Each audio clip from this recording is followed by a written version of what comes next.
ओम शांति। आज बाबा के 23-10-20 के महावाक्य हैं। विशेष आज बाबा ने हम बच्चों को देवता बनने के लिए देवताई लक्षण धारण करने की और ध्यान खिंचवाया है। बाबा ने कहा, कभी रूठना रोसना नहीं है, किसी को दुख नहीं देना है, सकल मुर्दे जैसी नहीं लेकिन हर्षित मुख रखनी है और मुख से सदैव ज्ञान रतन यानी फूल बरसने चाहिए। अच्छे अच्छे गुणों को धारण कर सर्वगुण संपन्न बनने तक पहुंचना है। बाबा ने कहा, तभी सजाव से भी बच सकेंगे और पद भी ऊंचा ले सकेंगे।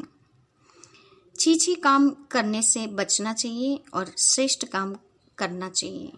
साथ ही बाबा ने बताया कि सबसे सर्वगुण संपन्न है लक्ष्मी नारायण, तो इस प्रकार हमें भी बनना है। बाबा ने कहा, जैसे जैसे एक एक जन्म उतरते जाएंगे वैसे वैसे एक एक कला कम होती जाएगी। कई मनुष्य आशा रखते हैं कि मोक्ष मिल जाए यानी इस आवागमन के चक्र से छूट जाए, लेकिन बाबा ने कहा, तुम हो एक्टर पार्टधारी, इसीलिए कभी इस आवागमन के चक्र से छूट नहीं सकते। साथ ही बाबा ने हम बच्चों को बताया है कि तुम्हें आशीर्वाद मांगने की जरूरत नहीं, केवल भगवान की श्रेष्ठ मत पर चलने से अपने आप को ही लायक बनाकर आशीर्वाद ले सकते हो। बाबा ने कहा कि यदि बाबा के यज्ञ में हम कुछ सफल करते हैं तो मैंने किया, ये मैंपन आना, ये देह अभिमान की निशानी है, इससे बचना चाहिए। बाबा ने कहा, सुख शांति संपत्ति सिवाय बाप के और कोई हमें दे नहीं सकता है। साथ ही बाबा ने कहा कि विकर्म विनाश करने की युक्ति एक ही है, बाप को याद करना, बाकी गंगा में पूरी डुबकी लगा देने से भी हम पावन नहीं बन सकते हैं। इसीलिए तो बुलाते हैं भगवान को, हे पतित पावन आओ। तो ये गायन ऐसे ही नहीं हुआ है, जरूर भगवान ने ही किसी समय आकर हम आत्माओं को धोया है, पावन बनाया है, इसीलिए इस प्रकार का गायन बना है। और बाबा ने कहा, अपना भी कल्याण करना है तो घर में भी अपना कमरा चित्रों से सजा दो, तो तुम बिजी भी रहेंगे। उस चित्रों पर विचार सागर मंथन करो और सर्विस की वृद्धि भी करो। तो ये था आज की मुरली का सारांश।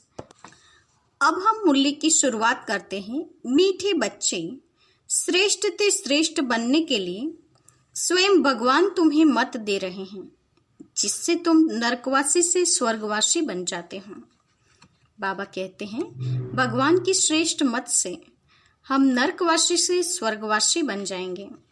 आज का प्रश्न है, देवता बनने वाले बच्चों को विशेष किन बातों का ध्यान रखना है? देवता बनने वाले बच्चों को विशेष किन बातों का ध्यान रखना है? उत्तर है, कभी कोई बात में रूठना नहीं, शकल मुर्दे जैसे नहीं करनी है, किसी को भी दुख नहीं देना है। देवता बनना है तो मुख से सदैव फूल निकले। अगर कांटे व पत्थर निकलते हैं तो पत्थर के पत्थर ठहरे। गुण बहुत अच्छे धारण करने हैं, यहाँ ही सर्वगुण संपन्न बनना है। सजा खाएंगे तो फिर पद अच्छा नहीं मिलेगा। बाबा ने कहा, देवताई लक्षण अभी से धारण करने हैं उस दिव्य दुनिया में जाने के लिए। बाबा ने कहा, मुख से पत्थर नहीं फूल बरसने चाहिए, अर्थात ऐसे दिव्य गुण धारण करने हैं, सर्वगुण संपन्न बनना है। ओम शांति। नए विश्व व नई दुनिया के मालिक बनने वाले रूहानी बच्चों के प्रति रूहानी बाप बैठ समझाते हैं। ये तो बच्चे समझते हैं कि बाप आए हैं बेहद का वर्षा देने, हम लायक नहीं थे। कहते हैं, हे प्रभु मैं लायक नहीं हूँ, मुझे लायक बनाओ। बाप बच्चों को समझाते हैं, तुम मनुष्य तो हो, यह देवताएं भी मनुष्य हैं, परंतु उनमें देवी गुण हैं। इन्हों को सच्चा सच्चा मनुष्य कहेंगे।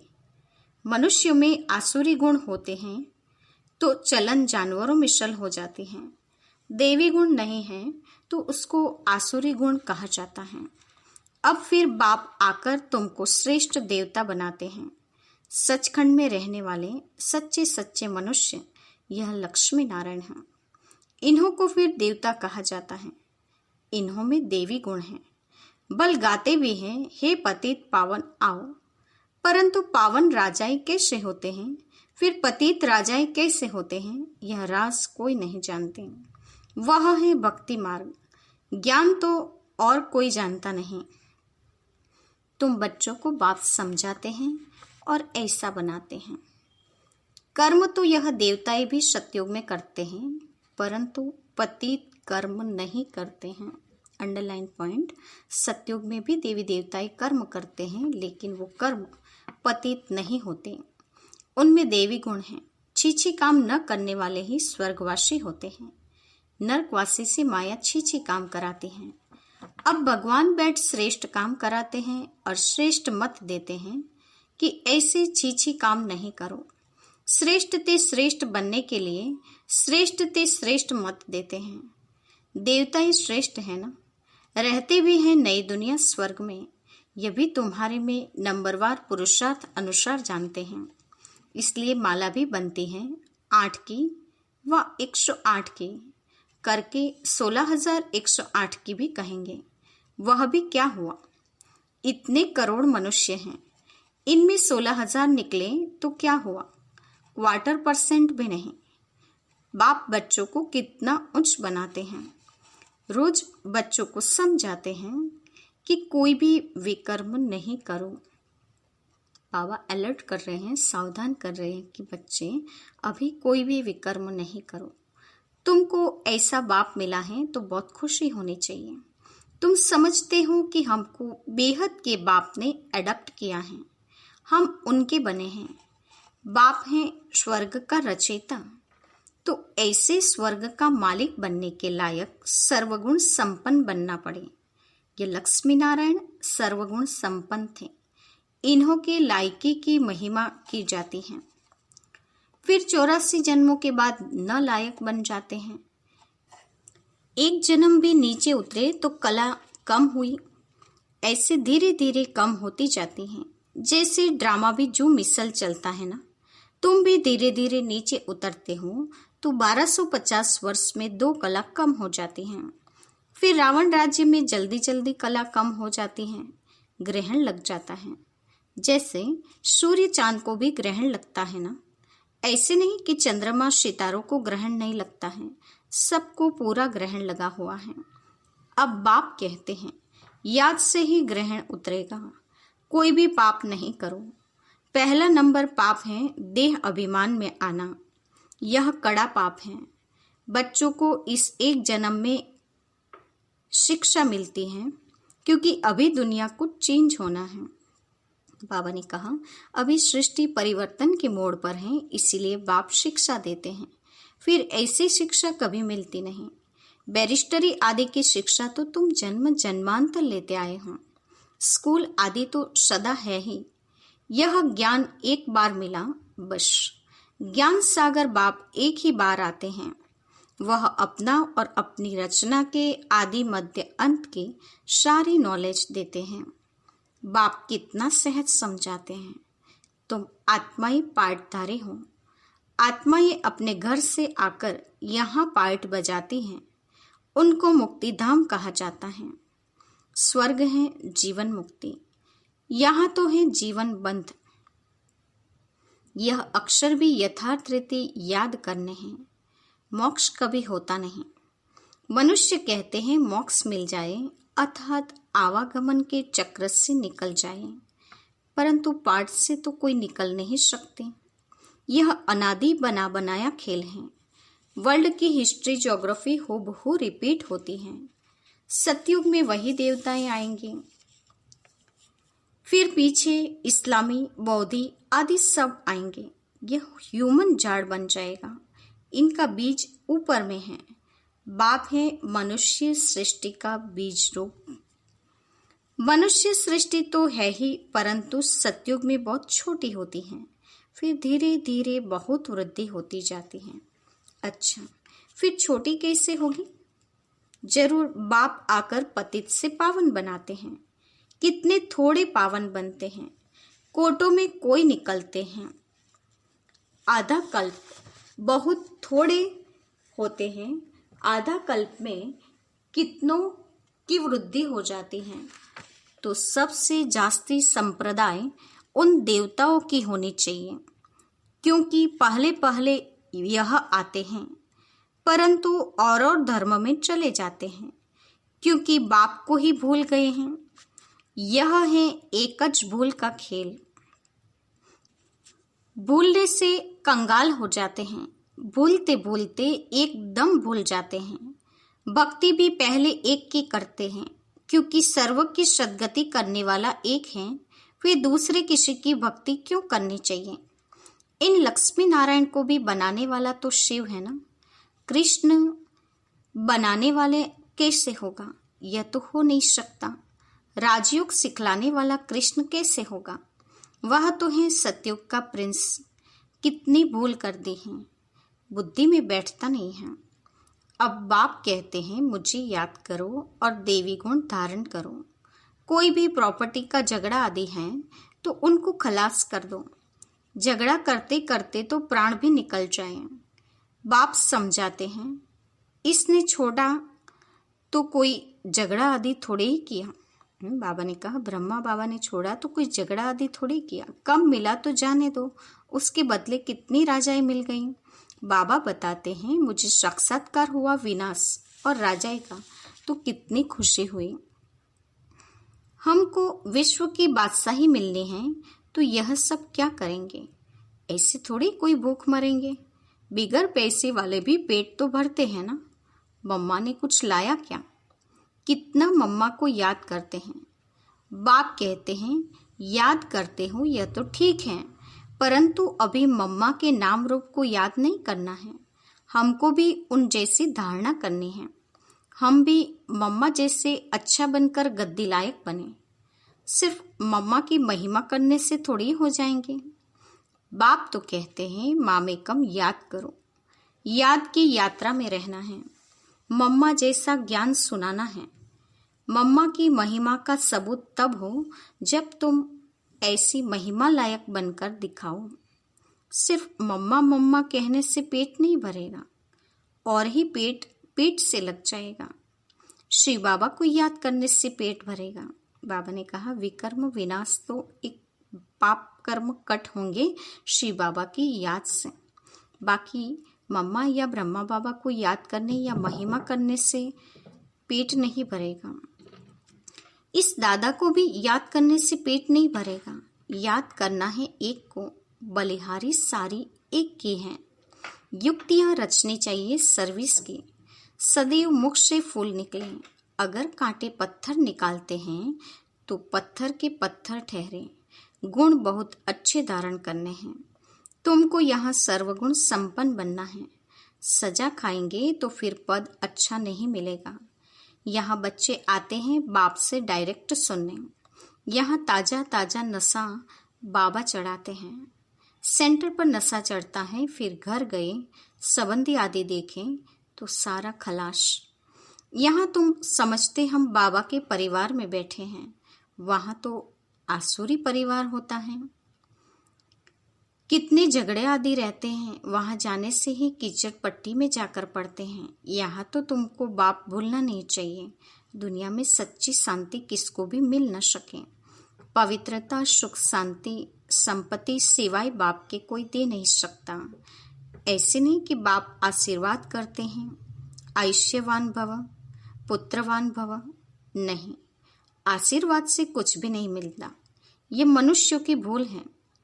सन्यासी आदि भी आशीर्वाद नहीं कर सकते। आज आशीर्वाद देते, कल खुद ही मर जाते हैं। पॉप भी देखो कितने होकर गए हैं। गुरु लोगों की गद्दी चलती है।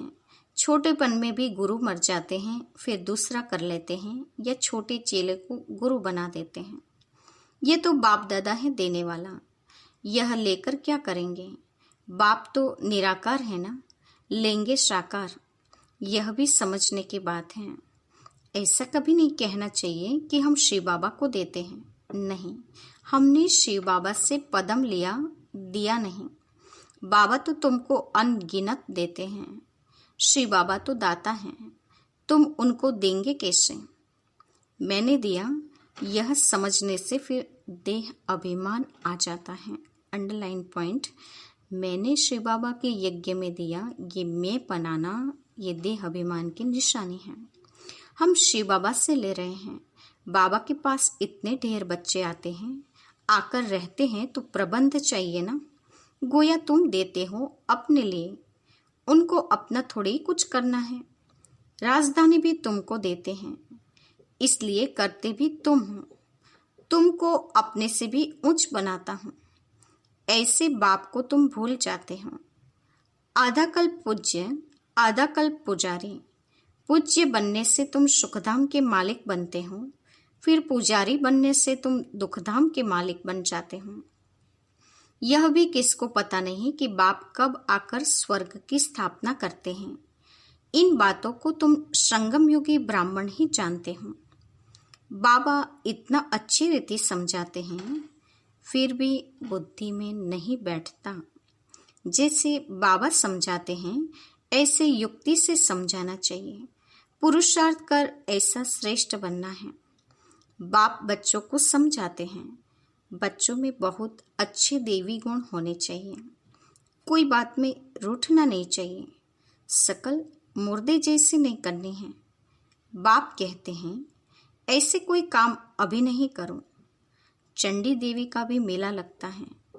चंडी का उनको कहते हैं जो बाप की मत पर नहीं चलती, जो दुख देती हैं। ऐसी चंडिकाओं का भी मेला लगता है। मनुष्य अज्ञानी है ना, अर्थ थोड़ी ही समझते हैं। कोई में ताकत नहीं, वह तो जैसे खोखले हैं। तुम बाबा को अच्छी रीति याद करते हो तो बाप द्वारा तुम्हें ताकत मिलती है। परंतु यहाँ रहते भी बहुतों की बुद्धि बाहर में भटकती रहती है। इसलिए बाबा कहते हैं यहाँ चित्रों के सामने बैठ जाओ तो तुम्हारी बुद्धि इसमें बिजी रहेगी। गोले पर, सीढ़ी पर किसको भी समझाओ तो बोलो सतयुग में बहुत थोड़े मनुष्य होते हैं, अभी तो ढेर मनुष्य हैं। बाप कहते हैं मैं ब्रह्मा के द्वारा नई दुनिया की स्थापना करता हूँ, पुरानी दुनिया का विनाश कराता हूँ। ऐसे ऐसे बैठ प्रैक्टिस करनी चाहिए। अपना मुख आप ही खोल सकते हैं। अंदर में जो चलता है वह बाहर में निकलना चाहिए। गूंगे तो नहीं होना। घर में रडिया मारने के लिए मुख खुलता है, ज्ञान सुनाने के लिए नहीं खुलता है। बाबा कहते हैं कि घर में रडिया मारने के लिए मुख खुल जाता है तो ज्ञान के लिए क्यों नहीं खुलता। चित्र तो सबको मिल सकते हैं, हिम्मत रखनी चाहिए। अपने घर का कल्याण करें। अपना कमरा चित्रों से सजा दो तो तुम बिजी रहेंगे। वह जैसे तुम्हारी लाइब्रेरी हो जाएगी। दूसरों का कल्याण करने के लिए चित्र आदि लगा देना चाहिए। जो आए उनको समझाओ। तुम बहुत सर्विस कर सकते हो। थोड़ा भी सुना तो प्रजा बन जाएंगे। बाबा इतनी उन्नति की युक्तियां बतलाते हैं। बाप को याद करो तो तुम्हारे विकर्म विनाश होंगे।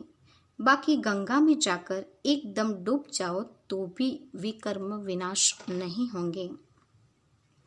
यानी बाबा ने कहा बाप की याद ही वो उपाय है जिससे हम विकर्माजीत बन सकते हैं। यह सब है अंधश्रद्धा। बाबा ने कहा गंगा में डुबकी लगाना, ये सारी बातें हैं अंधश्रद्धा की। हरिद्वार में तो सारे शहर का गंध आकर गंगा में पड़ता है। सागर में कितना गंध पड़ता है। नदियों में भी किचड़ा पड़ता रहता है। उससे फिर पावन कैसे बन सकते हैं। माया ने सबको बिल्कुल बेसमझ बना दिया है। बाप बच्चों को ही कहते हैं मुझे याद करो। तुम्हारी आत्मा बुलाती है ना, हे पतित पावन आओ। वह तुम्हारे शरीर का लौकिक बाप तो है। पतित पावन एक ही बाप है। अभी हम उस पावन बनाने वाले बाप को याद करते हैं। जीवन मुक्ति दाता एक ही है, दूसरा न कोई। इतनी सहज बात का अर्थ भी कोई समझते नहीं। अच्छा, मीठे मीठे सिकिलते बच्चों के प्रति माता पिता बाप दादा का याद प्यार और गुड मॉर्निंग। रूहानी बाप की रूहानी बच्चों को नमस्ते। हम रूहानी बच्चों की रूहानी माता पिता बाप दादा को याद प्यार और नमस्ते। पूरी मुरली का धारणा युक्त मुख्य सार। पहले पॉइंट, मुख से ज्ञान रतन निकालने की प्रैक्टिस करनी है। कभी मुख से कांटे व पत्थर नहीं निकालने हैं। अपना और घर का कल्याण करने के लिए घर में चित्र सजा देने हैं। उस पर विचार सागर मंथन कर दूसरों को समझाना है, बिजी रहना है। दूसरी पॉइंट, बाप से आशीर्वाद मांगने के बजाय उनकी श्रेष्ठ मत पर चलना है। बलिहारी शिव बाबा की हैं, इसीलिए उन्हें ही याद करना है। यह अभिमान न आए कि हमने बाबा को इतना दिया। आज का वरदान है, विश्व कल्याणकारी की ऊंची स्टेज पर स्थित रह, विनाश लीला को देखने वाले साक्षी दृष्टा भव। विश्व कल्याण की ऊंची स्टेज पर स्थित रह, विनाश लीला को देखने वाले साक्षी दृष्टा भव। वरदान का स्पष्टीकरण है, अंतिम विनाश लीला को देखने के लिए विश्व कल्याणकारी की ऊंची स्टेज चाहिए, जिस स्टेज पर स्थित होने से देह के सर्व आकर्षण अर्थात संबंध, पदार्थ, संस्कार, प्रकृति के हलचल की आकर्षण समाप्त हो जाती हैं। जब ऐसी स्टेज हो तब साक्षी दृष्टा बन ऊपर की स्टेज पर स्थित हो शांति की शक्ति की किरणें सर्व आत्माओं के प्रति दे सकेंगे।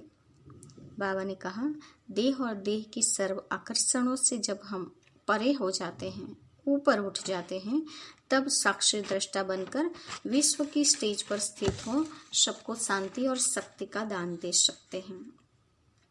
आज का स्लोगन है, ईश्वरीय शक्तियों से बलवान बनो तो माया का फोर्स समाप्त हो जाएगा। ईश्वरीय शक्तियों से बलवान बनो तो माया का फोर्स समाप्त हो जाएगा। बाबा कहते हैं, माया के फोर्स को समाप्त करने के लिए ईश्वरीय शक्ति को बढ़ाना है। आज के मुख्य पॉइंट्स हैं। बाबा ने आज बताया कि भगवान की श्रेष्ठ श्रीमत से हम फिर से नरकवासी से स्वर्गवासी बन जाएंगे।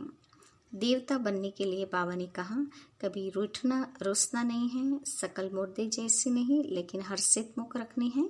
मुख से सदैव फूल निकलने चाहिए, पत्थर या कांटे नहीं। अच्छे अच्छे गुण धारण करने हैं। यदि नहीं धारण करेंगे तो बाबा ने कहा सजा भी खाएंगे और पद भी भ्रष्ट हो जाएगा। साथ ही बाबा ने बताया है कि तुम सब आत्माएं अभी इस सृष्टि नाटक पर पाठधारी हो, ये बात हमेशा याद रखनी है। बाबा ने बताया है कि अभी तुम सचखंड में रहने वाले सच्चे सच्चे मनुष्य लक्ष्मी नारायण जैसे बन रहे हो, तो तुम्हें ऐसे देवी गुण जरूर धारण करने चाहिए।